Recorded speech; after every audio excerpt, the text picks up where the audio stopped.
오늘은요 풍성한 삶으로의 초대라는 제목으로 말씀을 함께 나누겠습니다. 여러분들은 혹시 이런 질문 해보신 적 있으십니까? 그러니까 나는 지금 정말 잘 살고 있나? 네? 나는 정말 제대로 저는 목회하고 있나? 또 여러분은 내가 제대로 엄마 역할 하나, 아빠 역할 하나, 혹은 사장 역할 하나? 여러분들 이런 질문 해보셨나요? 근데 많은 사람들이 그러는 것 같아요. 더 성공하면 행복할 것이다. 그러니까 돈 있으면 잘 살 것이다. 인정받으면 만족할 것이다. 그런데 여러분 하지만 현실은 어떻죠? 여러분 성공한 사람들도요 공허해 하더라고요. 그죠? 돈이 많아도 사람은 항상 어때요? 불안해합니다. 그리고 인정받는 사람도요 참 왜 이렇게 외로워하는지 참 우리가 그런 모습들을 봅니다. 그런데 왜일까요? 성경은 우리에게 분명히 말씀하십니다. 그러니까 잘못된 문으로 들어가고 있기 때문이다 라고 성경을 말씀하세요. 그러면서 오늘 본문에서 예수님은요 아주 놀라운 선포를 하십니다. 단호하게 나는 양의 문이다 라고 오늘 본문에서 말씀하시죠. 이 양의 문, 다시 말하면 주님은요 양들에게 있어서 가장 중요한 것은 어느 문으로 들어가서 어떤 우리에 있느냐가 정말 중요한데, 그런 면에서 오늘 예수님은요 우리에게 풍성한 삶으로 들어가는 그 문이 바로 예수님 자신이시다 라고 말씀을 하십니다. 그래서 오늘 우리가 지금 살펴보려고 하는 요한복음 10장의 말씀은 예수님께서 자신을 양의 문이다, 그리고 선한 목자다 라고 그렇게 선언하시는 본문의 말씀이죠. 그런데 오늘 예수님께서 이렇게 선포하시는 데에는 한 두 가지 중요한 배경이 있습니다. 그 첫 번째 배경은 오늘 본문 20장은요 사실 9장의 중요한 사건과 연관되어지는데요. 이 중요한 사건이 뭐냐면 9장에서 예수님께서 날 때부터 보지 못하는 이 맹인 그를 고쳐주셨죠. 보게 해주셨어요. 그런데 오늘 이 본문에서도 그렇고 이 요한복음에서 이 종교 지도자들, 유대인들로 나오죠. 그 종교 지도자들이, 유대인들이 예수님께서 이 하필 그렇지만 거긴 뜻이 있는 건데 예수님이 이 안 못 보는 이 사람을 어떤 날 고쳐주셨죠? 안식일에. 정말 모두가 쉼을 누리고 안식할 수 있는 정말 그런 참 안식을 주시는 주님이신 것을 분명히 말씀해 주시기 위해 안식일에 고치셨는데, 이 사람들에겐 그게 중요한 게 아니에요. 안식일에 뭐 하면 안 돼? 일하면 안 돼. 종교지도자들은요 이 예수님께서 고쳐주신 이 안 못 보는 사람, 그 사람을 긍휼히 여겨주는 마음은 하나도 없는 것 같아요. 단지 네가 왜 그 사람과 함께 이런 일을 했느냐라고 해서 그 보게 된 사람을 어떻게 합니까? 그 유대 공동체에서 이를 추방시킵니다. 이걸 출교라고 하죠. 이렇게 정말 무자비한 일이 있었어요. 예수님께서 그 일을 보시고 오늘 예수님께서 오늘 본문 속에서 그들을, 그 종교 지도자들을, 그러니까 양을 돌보지 않는 자들을 뭐라고 말씀하세요? 싹군이라고 말씀하십니다. 그리고 강도라고도 말씀하시고 도적이라고도 말씀하시고 그러시면서 오늘 예수님께서 말씀하시는 거예요. 나야말로 진정한 그런 양들의 선한 뭐예요? 목자다. 그리고 그 양들을 위한 나는 양의 문이다 라고 예수님께서 말씀을 하시는 거예요.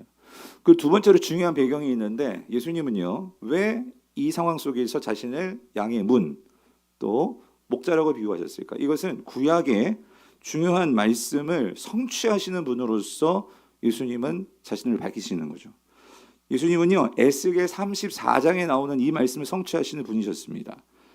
우리 15절 16절 같이 한번 읽어볼게요. 시작. 내가 친히 내 양의 목자가 되어 그것들을 누워있게 할지라. 주 여호와의 말씀이니라. 그 잃어버린 자를 내가 찾으며 쫓기는 자를 내가 돌아오게 하며 상한 자를 내가 싸매주며 병든 자를 내가 강하게 하려니와 살진 자와 강한 자는 내가 없애고 정의대로 그들을 어떻게 해요? 먹이리라라고 말씀을 하시는 거예요. 이건 지금 하나님께서, 이 구약이죠, 에스겔 선지자를 통해서 내가 친히, 여기서 나는 누구일까요? 하나님이시죠. 그 하나님께서 친히 내 양의 뭐가 되어주신대요?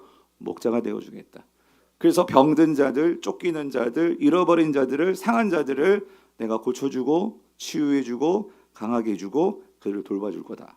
하나님 말씀하시는 거죠. 하나님 목자 되어주시겠다고. 자, 근데 내려가서 23절에 보면 또 이런 말씀을 하십니다. 하나님께서 뭐라고 말씀하시냐면 23절 읽어볼게요. 시작. 내가 한 목자를 그들 위에 세워 먹이게 하리니 그는 내 종 다윗이라. 그가 그들을 먹이고 그들의 목자가 될지라라고 말씀하시는 거예요. 23절에서는요. 하나님이 한 목자를 뭐 해주시겠다는 거예요? 보내주시겠다는 거예요. 그래서 그가 그들을 앞에서 나왔던 그런 병들고 약하고 그런 힘든 자들을 뭐 해주시겠대요? 그들을 먹여주실 것이다. 예. 그리고 다윗 같은 그러한 목자가 너희들에게 올 것이다 라고 말씀하시는 거예요. 하나님께서 보내주시겠다고요. 자, 근데 여러분 좀 이상하지 않아요? 15절에서 16절에서는 누가 목자가 되신대요? 하나님이 목자가 되어주시겠대요. 그런데 23절에서는 그 하나님이 뭐래요? 하나님이 아니라 다른 목자를, 그 하나님이 목자를 보내주시겠대요. 그럼 목자는 누구예요? 그래서 여러분 이 말씀을 하나님이시면서 목자로 오시는 분이 누구시냐는 거예요. 구약에서는 이거를 이해할 수 없었어요. 그런데 예수님께서 이 땅에 오셔서 오늘 요한복음 10장에서 에스겔 34장에서 말한 하나님이시면서 그 하나님이 보내시는 목자로서 그 다윗 같은 그런 선한 목자로 오시는 분이 누구냐? 누구시라는 거예요? 바로 나라는 거죠. 예수님 자신이심을 그 말씀하시는 것이 오늘 요한복음 10장의 목자의 비유라는 거예요. 여러분 아멘이십니까? 즉 예수님은요. 그래서 우리가 10장이 우리가 전체를 읽어보면 예수님께서 그거 말씀하시죠. 나와 아버지는 10장 20절 뭐래요? 하나다. 즉 예수님은 하나님이시면서 그리고 예수님은 그 하나님이 보내시는 메시아가 되심을 분명히 말씀하시는 거죠. 그러니까 이것을 성취를 말씀하시는 그 말씀이 오늘 요한복음 10장의 양의 문 목자 비유라는 거예요. 자, 그래서 오늘 7절 다시 한번 보겠습니다. 7절에서 예수님께서 이렇게 말씀하시죠. 같이 읽어볼게요. 시작. 그러므로 예수께서 다시 이르시되 내가 진실로 너희에게 말하노니 나는 뭐예요? 양의 문. 주님께서요 진실로라고 이렇게 두 번씩이나 말씀하실 때는요 이게 어떻다는 거예요? 확실하다는 거예요. 예. 이건 그 어떤 것도 부인할 수 없는 확실하다는 거예요. 그런데 주님께서 자신을 뭐라고 말씀하세요? 양의 뭐예요? 문이다. 양의 문이다라고 말씀하십니다. 그러니까 이건 뭐냐면은요. 그러니까 양의 문이라는 것은 지금 우리가 있어요. 우리. 그러니까 양들은요. 그러니까 그 양들이 정말 편히 쉴 수 있고 보호를 받을 수 있는 것은 우리에 들어가야 돼요. 우리에. 그죠? 그 낮에는 이렇게 들에서 있다가 밤에는 맹수로부터 보호를 받고 도적으로부터 보호를 받으려면 우리로 들어가야 돼요. 근데 우리로 들어갈 때 양들은 어디를 통과해서 들어가느냐? 문을 통과해서 들어가죠. 그런데 예수님께서는 뭐라고 말씀하시냐면 바로 예수님 자신이 그 우리의 뭐다? 문이라는 거예요. 양의 문이라는 거죠. 양의 문. 그런데 여러분 이 양의 문은요. 목자도 이 문을 통과해서만 들어가야지 그게 목자죠. 예. 그래서 다른 곳을 통해서 만약에 들어간다면 다른 곳은 문이 없어요. 양의 문은 오직 하나예요. 그래서 다른 곳으로 들어온다면 그건 뭐겠어요? 그건 도적이나 강도나 그런 것이겠죠. 그래서 예수님 당시에 이 고대 중동 지방에서 이 양의 우리는요 이 사진 보여주세요. 이런 그림이었다고 해요. 그렇게 돌을 쌓아서 양들을 보호하는 우리를 만들거나 가시 덤불로 만들었는데 분명한 것은 양의 그 문 양들이 드나드는 그 문은 오직 하나였다고 해요. 그런데 그 하나에서 양의 문에 그 목자는 뭐였냐? 밤새 그 문을 지키고 있었다 그 소리예요. 예. 목자가 그 문에 있어서 그래서 여러분 양들이 드나들려면 반드시 누구를 통과해야 돼? 그러니까 문을 통과해야 되는데 그 말은 다시 말하면 누굴 또 통과해야 돼? 목자를 통과해야 된다 그 소리예요. 그러니까 여기서 여러분 양의 문이다라고 말씀하시는 것은 그러니까 주님이 문이시면서 주님이 목자시라는 말씀이죠. 예.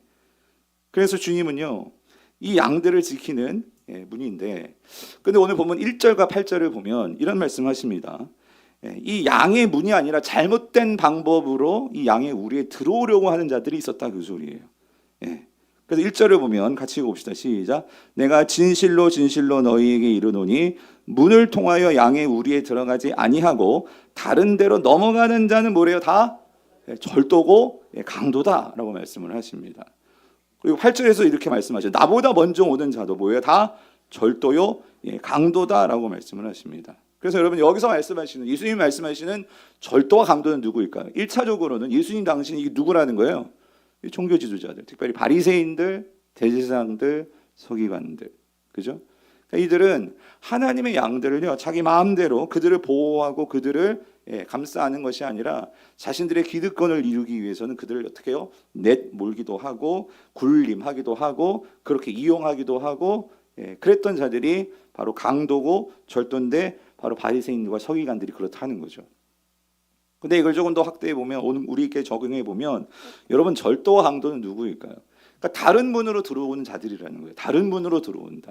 여러분 다른 문을 통하여서 들어온다는 게 뭘까요? 그러니까 결국 이들이 들어오는 것은 양을 빼앗기 위해서예요. 그죠? 양을 내 것으로 만들기 위해서요. 나는 이 양이 주인이 아닌데 내 것으로 만들기 위해서. 다시 말하면 하나님의 말씀으로가 아니라 다른 방법으로 이 양들을 어떻게 해요? 빼앗으려고 하고 이 양들을 미혹시키고 현혹시켰던 자들이 바로 이 강도요 절도라는 거죠. 그래서 오늘날 여러분 이 강도와 절도하는 이 다른 문으로 들어오는 게 뭐겠어요? 신약에서는 바울과 같은 게 거짓 선지자들, 거짓 사도들이겠죠. 즉 다른 복음을 전하는 자들.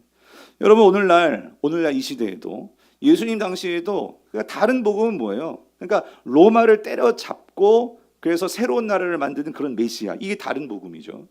예수님은 로마를 때려잡는 게 문제가 아니에요. 그게 목적이 아니셨어요. 예수님은요 죄와 사망의 원수로부터 우리를 하나님께로 나아가는 그 길을 만들어주시고 구원을 주시는 분이 예수님이셨죠.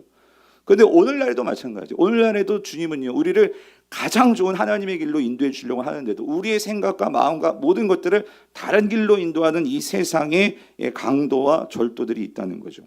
뭐냐면 세상에서요 압도적인 힘과 압도적인 능력을 가지면 우리가 더 높아지고 성공하고 잘 살 수 있고 출세하고 높아지고 안전할 수 있다라고 말하는 게 뭐예요? 그게 강도고 그게 절도라는 거죠. 즉 이 세상에서 하나님의 말씀보다 다른 진리가 있다는 거예요. 우리를 낮게 해주고 우리를 평안롭게 만들어주고 우리를 그 높여줄 수 있는 다른 복음이 있다고 말하는 것들.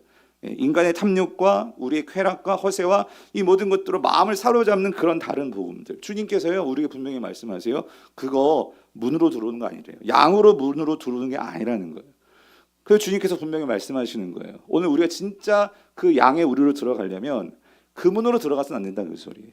그 소리를 듣고 따라가서는 안 된다는 거죠. 근데 문제는 오늘날 많은 자들이 또 많은 성도들이 많은 젊은이들이 그러한 다른 복음, 가짜 복음, 이 세상의 그러한 잘못된 우리를 현혹시키는 그러한 것들을 쫓아가더라는 거예요. 그런데 여러분 왜 그런 강도와 절도를 따라가는 것일까요? 오늘 본문에서 한 가지 분명한 것은 이거예요. 그 이유는 목자의 음성을 잘 듣지 않았기 때문이라는 거예요. 그러니까 목자의 음성을 잘 분별을 못한다는 그 소리예요.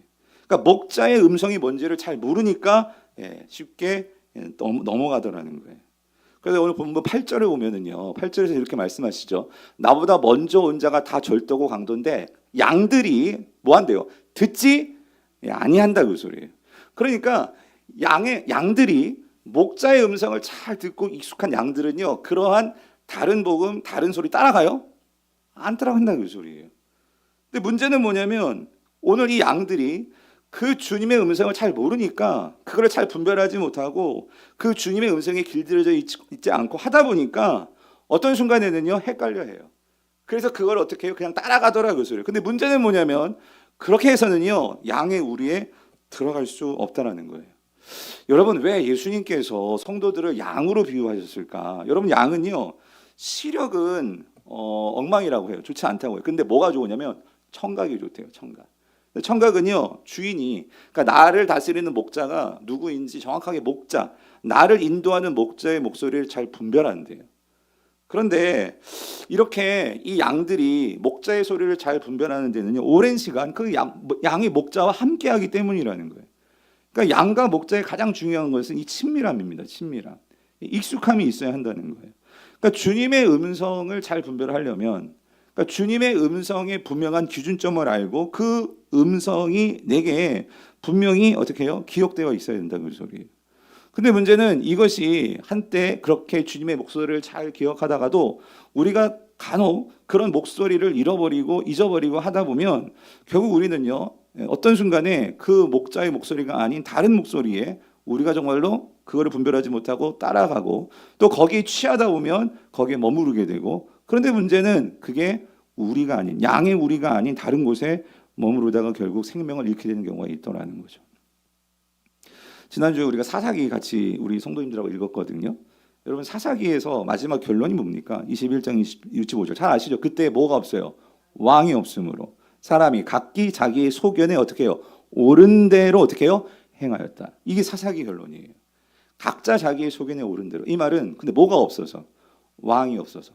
그러니까 왕이 없다는 말이 무슨 말일까요? 결국 하나님이 없는 거죠. 근데 하나님이 없다는 것은 근데 왜 각자의 소견대로 옳은 대로 해요? 행해요? 하나님이 없기 때문에. 다시 말하면 그들에게요 기준점이 없는 거예요. 기준점. 그러니까 나를 이끌어주는 그 왕의 목소리를 분별을 못해. 그러니까 아무나 쫓아가는 거예요. 내 속에서 나오는 소리대로 살아가더라 그 소리예요. 성도님들 아무리 절대 음감이 있어도요, 여러분 아무리 뛰어난 클래식 연주를 하는 사람들이라 할지라도요, 오케스트라가요 연주를 하려면은요 반드시 여러분 음악회 가보셨죠? 뭐 해요? 라라는 A라는 그 음을 쳐주고요, 다 거기에 조율을 하거든요. 기준음이 있어요. 기준음.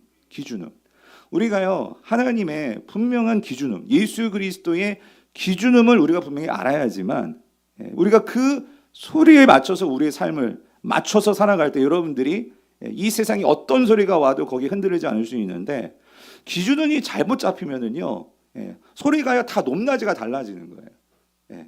왜 음치죠? 기준음을 못 잡으니까 악보대로 소리가 안 나오는 거예요.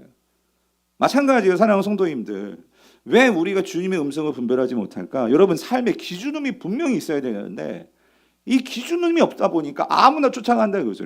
나의 목자 되신 그 분의 분명한 기준음, 그 목소리를 우리가 알고 있어야 되는데 우리가 그게 없다 보니까 그냥 삶이 아무 소리나 쫓아가게 되는 거예요. 여러분 오늘날 같이 얼마나 많은 소리들이 많습니까? 유튜브며 뭐 TV며 인터넷이며 얼마나 많은 소리가 있어요. 근데 여러분 잘 보세요. 우리가요 아침에 눈을 뜨자마자 여러분 어떤 소리에 귀를 기울이십니까? 성도님들, 내가 하루를 시작하면서 어떤 소리에 제일 먼저 내가 귀를 쫑긋 세우고 내가 그 음성을 들으려고 하냐 그 소리예요. 눈을 뜨자마자 여러분 스마트폰 열고 처음부터 이 세상의 그런 소리에 여러분들이 또 나를 그렇게 맞추고 있지 않냐 그 소리예요. 내가 적어도 성도라면 눈을 뜨자마자 아침에 일어나자마자 여러분 어때야 돼요? 그러니까 오늘 하나님께서 내게 어떤 소리를 주실까? 어떤 음성을 주실까? 그래서 성도는요 보이는 소리와 들리는 소리가 있어야 되는데 아침에 여러분들이 정말 하나님 앞에 단 5분이라도 10분이라도 정말 하나님 앞에 잠잠히 앉아서 정말 오늘 내가 어떻게 살아야 될지 어떤 소리로 따라가야 될지 그 주님의 소리에 내가 맞추는 기준을 맞추는 여러분 그런 시간이 있으시냐는 거죠. 우리 청년들 특별히 세상 속에서 정말 내가 세상에서 사는 시간이 많을수록 여러분들이 기준음이 분명히 될 줄 믿습니다. 이게 없으면은요 우리의 삶이요 아무 목자나 따라가기 쉽다 그 소리예요. 흔들리기 쉽다 그 소리예요. 여러분 하나님은요 여러분 각자에게 이 세미한 음성으로 아무리 불을 내렸던 이 엘리야도요 결국은 갈멜산에서 그렇게 불을 내렸지만 결국 그가요 세상의 소리가 들려오니까요 그 불을 내렸던 그런 불의 선지자도요 나 죽겠다고 도망가고 우울증에 빠지는 자가 엘리야예요. 그 인간의 모습이에요. 그럴 때 그가 호렙산에 가가지고 하나님께서 불도 보여주시고 바람도 보여주시고 놀라운 지진도 보여주시고 했는데 결국 그가 다시 힘을 얻게 된 것은 그 어떤 음성을 들었죠? 세미한 음성. 세미한 음성. 그 세미한 음성 가운데 그의 마음을 파고드는 분명한 주님의 그 기준음, 하나님의 소리가 분명히 들려오니까 그는요 그 우리에 들어가는 거예요. 양의 우리에 들어가는 거죠. 담대함이 생기는 거죠. 여러분의 삶에서 이 세미한 소리가 잘 들리시냐고요? 여러분 각자가 아침마다 여러분들이 정말 하나님 앞에서 그런 세미한 소리를 듣는 시간 꼭 만드시기를 간절히 축원합니다. 뿐만 아니라 그런 세미한 음성을 우리가 잘 분별하려면 그래서 여러분 함께 그러한 세미한 음성을 듣는 사람들이 함께 모여서 기도하고 함께 말씀을 나누는 그 자리가 있어야 돼요. 여러분 우리가 좀 이따 기도하겠지만 이제 이번 주부터 돌아온 주일부터 순모임이 시작이 돼요. 여러분 순모임 그런 세미한 음성을 듣는 성도들의 모임이 될 수 있기를 축원합니다. 그렇게 세미한 음성을 듣고 이게 정말 하나님의 음성인지를 같이 서로 나누면서 서로 맞춰가는 거예요. 오케스트라가 그 A 음을 들려줄 때 서로 같이 소리를 맞추는 것처럼 그렇게 성도들이 함께 말씀을 맞출 수 있는 공동체가 될 때 여러분 어떤 잘못된 그러한 사건이 들어오고 이리가 들어와도요 여러분 그게 문제가 되지 않습니다. 근데 이게 각자 소리 맞추는 법을 모르니까 누군가가 새롭게 들어오면 거기에 다 소리가 그냥 귀가 쫑긋해 버리면 그 공동체가요 그러니까 이단에 넘어지는 거고 잘못된 세상의 소리에 넘어가게 되는 거고 그러니까 교회가 힘이 없는 거예요. 오늘 여러분의 공동체 순모임 오늘 우리 교회 하나님 말씀에 잘 소리를 맞출 수 있는 그런 우리 모두가 될 수 있기를 여러분 간절히 축원합니다. 자, 그래서 우리가 이렇게 소리를 맞추고 여러분의 인생에서 하나님의 소리를 정말 우리가 분별할 수 있는 분별력을 갖게 된다면 그것이 가장 우리가 우리 안에 양의 우리 안에 들어가는 가장 좋은 방법이고요. 그런데 좀 더 구체적으로 그렇다면 이 양의 우리가 도대체 뭐냐? 주님께서 우리에게 주시고자 하는 이 양의 우리의 의미가 뭐냐? 그것을 함께 살펴보겠는데요. 10절을 같이 읽어볼게요. 10절 같이 읽겠습니다. 시작. 도둑이 오는 것은 도둑질하고 죽이고 멸망시키려는 것뿐이요 내가 온 것은 양으로 생명을 얻게 하고 더 풍성히 얻게 하려 하는 것이라. 자, 성도님들, 예수님 양의 문이라고 했잖아요.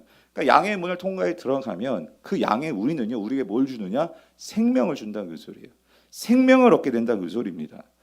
양으로 생명을 얻게 하기 위한 것. 그게 예수님이 이 땅에 오신 목적이죠. 그렇다면 여러분 여기서 이 생명이 뭘까요? 주님이 말씀하시는 이 생명이 뭘까요? 이 생명은 비오스가 아니에요. 그러니까 우리가 육체적인 생명만을 말씀하시는 것이 아니라 조회입니다. 조회. 그러니까 조회라는 것은 이건 영원한 생명, 영생을 의미하기도 합니다. 근데 성도님들, 예수님이 요한복음에서는 우리에게 주시는 생명을 영생이라고 말씀하시는데 여러분 영생이 뭐예요? 그러니까 영생이라는 건 결국 뭐예요? 구원이죠. 우리가 구원을 받는 거예요. 하나님으로부터 이 영원한 멸망에 빠질 수밖에 없었던 게 저와 여러분들이죠. 그런데 그런 영원한 멸망에서 우리를 구원해 주셔서 아버지 집 하나님 나라에 우리가 있게 해주는 그것이 구원이죠. 그래서 우리는요 예수님을 믿고 구원을 받습니다. 아멘이십니까? 자, 근데 여러분 예수님께서 주시고자 하는 그 조회, 생명, 구원이 단지 우리가 예수 믿고 천국에 가는 것 그것이 끝일까? 근데 오늘 본문에 보면 주님께서 이렇게 말씀하셨어요. 생명을 주는데 그 구원을 주시는데 하나님 나라 우리가 들어가고 그 완성된 하나님 나라에 있게 되는 그 생명, 그 구원 주시는데 근데 주님은요 그냥 그렇게 내가 생명을 얻게 한다라고 끝나지 않고 그 다음에 뭐가 붙었냐면 근데 그 생명을 자 어떻게 얻게 해주신대요? 어떻게? 더 풍성하게 얻게 해주신다는 그 소리예요. 그래서 질문이 이거예요. 그럼 여기서 주님이 주시는 이미 생명 주셨는데 이 생명을 더 풍성하게 주신다고 말씀하시는 이 풍성함의 의미가 뭐냐는 거예요. 주님은 우리에게 풍성한 삶을 주시는데 풍성한 생명을 주시는데 그렇다면 이 풍성한 생명이라는 게 뭐냐는 거예요.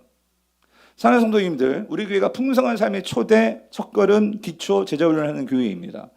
그래서 우리 교회 이제 처음 오시는 성도부터 이제 풍성한 삶의 초대를 합니다. 그런데 제가 우리 양육하시는 분들도 그러겠지만 제가 풍성한 삶의 기초를 할 때 꼭 이걸 물어봐요.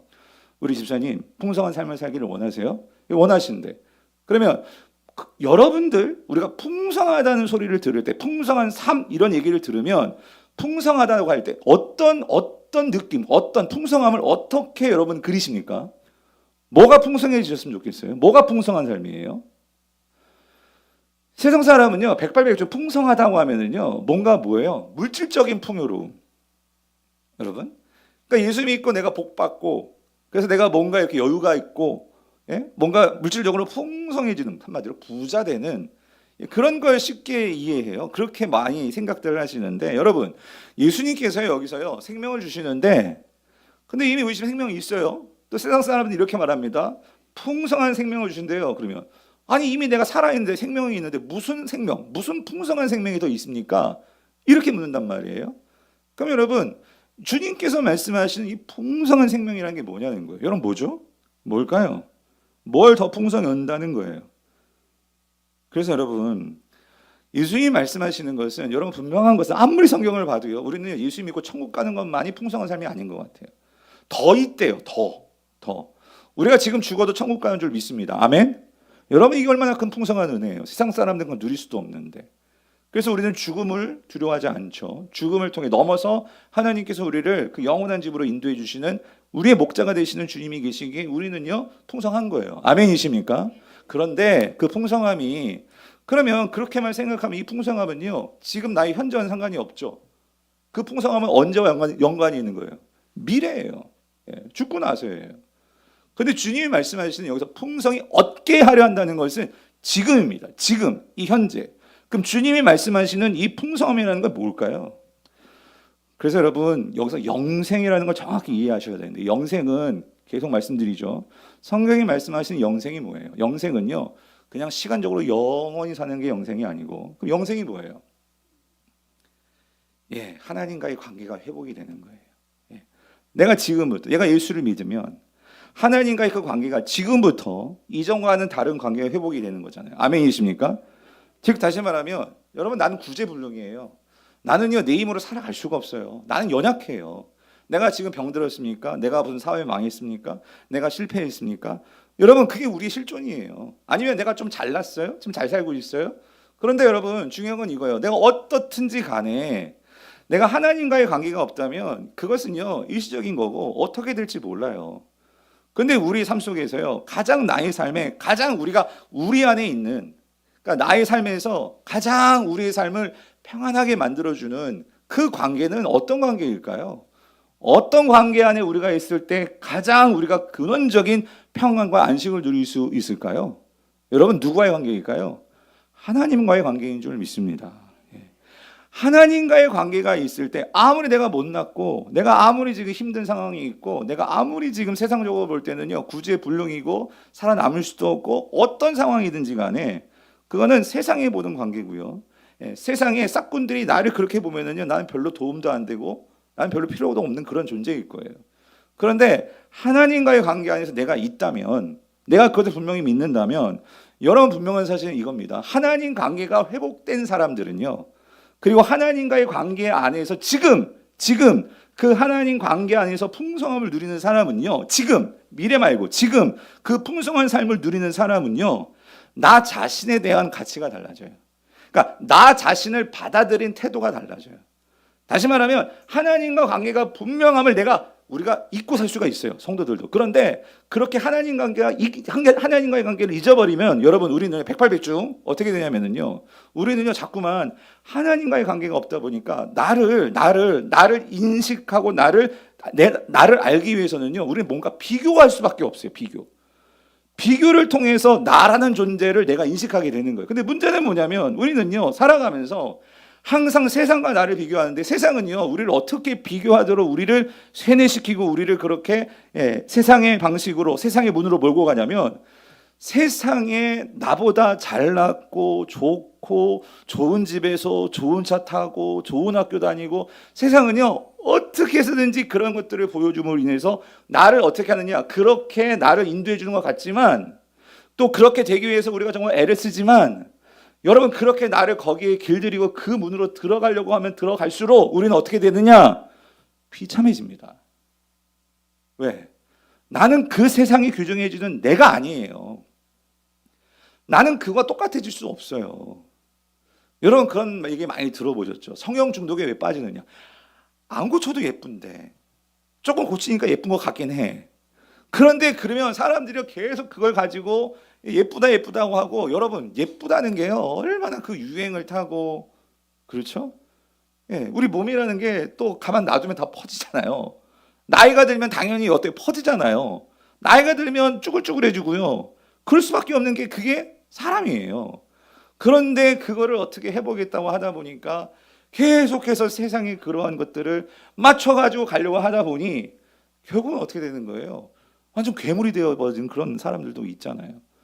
무슨 말이냐면 성도님들 우리 인생에서요 여러분 잘 생각해 보세요. 특히 젊을수록 여러분들 청년들 어떤 문으로 들어가냐가 그만큼 중요한 거예요. 어떤 문으로 들어가느냐. 세상은 등용문이라고 말해가지고 세상은요 어떤 세상에 만든 문을 통과해야 된다고 말은 하지만 그런데 여러분 주님은요 오늘 뭐라고 말씀하시냐면 오늘 우리가 예수님을 통과해서 주님이 주시는 그 문으로 가야지만 우리는 하나님과의 관계가 회복이 돼요. 하나님과의 관계가 회복이 되어야지만 정말 하나님 안에서 나라는 존재가 어떤 존재인지를 분명히 깨닫게 된다는 그 소리예요.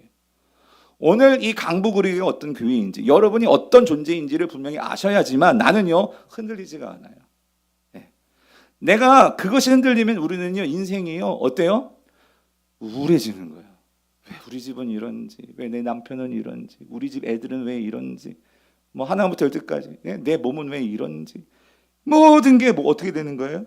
그런 비교 속에서요 정말 하나님이 주시는 가치를 모르고 하나님이 우리를 하나님의 형상으로 만들었다는 것이 어떤 의미인지에 대해서 생각하고 묵상하기도 전에 우리는 세상의 소리를 들어가지고 거기다 맞추려고 하다 보니까 정말 하나님이 주신 그 소중한 것들을 잃어버리고 그렇게 살아가더라는 거예요. 그리고 그렇게 살고 나만 우울에 빠지는 게 아니라 내가 정말 하나님의 가치를 모르고 그렇게 서로 세상의 가치를 가지고 거기에 길들여져 버리면 우리가 우리의 자녀를 대하는 태도도 그렇고 세상에서 사람들을 대하는 태도도 그렇고 내가 조금만 남들보다 좀 더 나아졌어요. 그러면 세상 사람들을 무시하고 그러면서 서로가 서로를 어떻게 해요? 서로를 다 그러한 이 경쟁 속에 그러한 세상을 지옥으로 만드는 그러한 구조 속에 우리가 더 깊숙이 그런 속에 빠져 들어가더라는 거예요. 여러분 그래서는요 회복이 없어요. 그래서는요 우리가 참 안식을 누릴 수가 없다 그 소리입니다. 그런데 주님이 말씀하시는 거예요. 너희들이 나를 믿고 나의 문으로 통과해 들어오면 하나님 관계가 정말 회복이 된다면 풍성한 생명을 얻게 된다는 것은 오늘 이 땅에서부터 이 세상에 주지 못하는 그런 삶의 차원이 우리에게 열린다 그 소리예요. 아멘이십니까? 사랑하는 성도님들 중요한 거는요 내가 어디 안에 들어와 있느냐 이게 중요한데 여러분 하나님 안에 들어오는 삶은요 오직 예수 그리스도를 통해서만 그 안에 들어올 수 있는 줄 믿으시기를 바랍니다. 예수님이 오신 것은요 그러니까 하나님께 가는 그 길을 분명하게 보여주시고 인도해 주시기 위해서 오셨다 그 소리예요. 그래서 여러분 요한복음 1장 51절 예수님께서 이렇게 말씀하시죠. 뭐라고 말씀하세요? 같이 읽어볼게요. 시작. 또 이르시되 진실로 진실로 너희에게 이르노니 하늘이 열리고 하나님의 사자들이 인자 위에 어떻게 해요? 오르락 내리락 하는 것을 보리라 하시니라. 이게 무슨 말이냐면 하늘과 이 땅을 연결해서 하늘의 모든 것들을 이 땅에 내려주시고 하늘의 사자와 그 모든 것들이 오르락 내리락 하는 것은 누구를 통해서? 누구를 통해서? 인자를 통해서. 인자 위에 오르락 내리락 하신다 그 소리예요. 그거를 너희가 이제 보리라라고 요한복음 1장에서부터 주님이 말씀하시잖아요. 여기서 이 말씀하시는 인자를 통해서 오르락 내리락 한다는 여러분 이게 뭘 말씀하시는 거예요?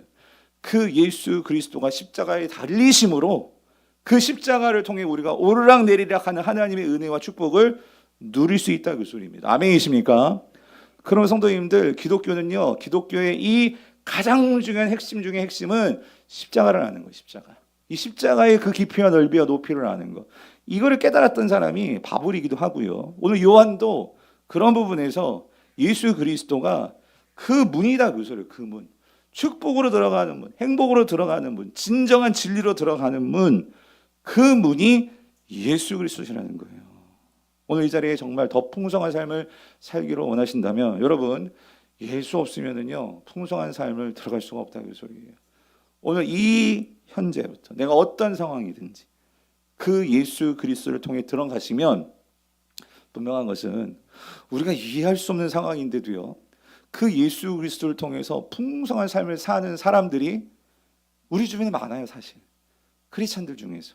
근데 우리는 그걸 모르고 우리는 정말 이 세상에 문으로 자꾸 들어가려고 하다 보니까 우리는 삶에서 감사가 없어지고 두려움에 빠지고 염려에 빠지고 불안해고 초조하고 그러다 보니까 이번 주일에 말씀드리겠지만 그 아브람도요 그 약속의 땅에서 하나님께 제단을 쌓았던 아브람도요 이 두려움이 확 사로잡히니까요 하나님이 금방 없어져 버리는 거예요. 그리고 뭘 따라가요? 애굽을 따라가요. 세상 방식을 따라가더라 그 소리예요. 여러분 이제 한 가지만 말씀드리고 설교를 마치려고 하는데 예전에 제가 한번 소개해드린 적이 있어요. 이 숨쉬지 못해도 괜찮아라는 책을 쓰신 제가 이거 2020년인가 2000 하여튼 그때 한번 소개해드린 것 같아요. 그때 책을 냈거든요. 이 자매가 김온유. 이 자매 2001년 14살 때 중학생 때 이 가벼운 감기 걸려가지고 감기인 줄 알고 병원에 갔는데 폐 사진 찍고 했는데 병원에서 오진을 한 거야. 그래서 수술해야 된다고 의사가 잘못 판단하고 그래서 수술을 했는데 그게 감기였는데 이 잘못 판단해가지고 의료사고가 난 거죠. 그래가지고 이 자매가 이제 폐로 온전히 자가 호흡이 불가능해진 거예요. 그래가지고 보셨죠? 이 엠브를 이렇게 계속 이걸 해주던 이제 기계 호흡으로만 내가 폐가 움직이지를 않아. 그러니까 그렇게만 살 수 있는 거예요. 그래가지고 이 자매가요. 근데 얼마 전에 그때 나이가 21살이었는 32살이었는데 지금 요 사진 요때가 책을 냈을 때가 근데 지금은 이제 39살이 된 거예요. 얼마 전에 새롭게 하소서에 다시 나왔어요, 이 자매가. 그래서 너무 반갑기도 하고 자, 어떻게 되었을까 궁금했었는데 지금까지도 병원 생활을 하더라고요. 지금까지도 병원 생활하면서 남의 손 빌려가면서 그렇게 엠브를 통해서 숨을 쉬는데 영상이 있어서 제가 한번 갖고 와서 한번 보세요. 숨쉬지 못한 지 21년째 그녀는 믿기 어려운 결심을 하게 되는데 똑부러진 말투에 또래보다 어른스러웠던 중학생 원유. 부모의 기대를 한 몸에 받던 그 아이는 어느 날 감기인 줄 알고 찾은 병원에서 의료사고로 숨쉬는 법을 잃게 되고 맙니다. 하루 24시간 엠브라는 수동 인공호흡기를 사용하는 그녀를 위해 호흡기를 대신 눌러주는 4만 명의 자원봉사자 릴레이 온유. 그러나 코로나로 인해 릴레이 온유도 중단되고 그녀는 기계호흡에 적응해야 했습니다. 그렇게 병원 안에서 묵묵히 하루하루를 견뎌내던 그녀가 드디어 병원 밖으로 나선 겁니다. 자그마치 21년 만의 외출. 그녀가 향한 곳은 다름 아닌 사랑하는 동생의 결혼식이었습니다. 어떻게 놀랬길지 좀 계획 좀 짜줘. 친구들과 함께 치밀하게 준비한 깜짝 방문.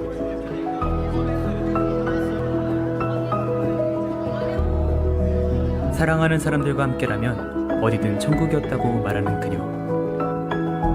무의미하게만 느껴졌던 날들 속에서 오늘도 삶을 이끄시는 하나님의 손길을 믿는다고 고백합니다.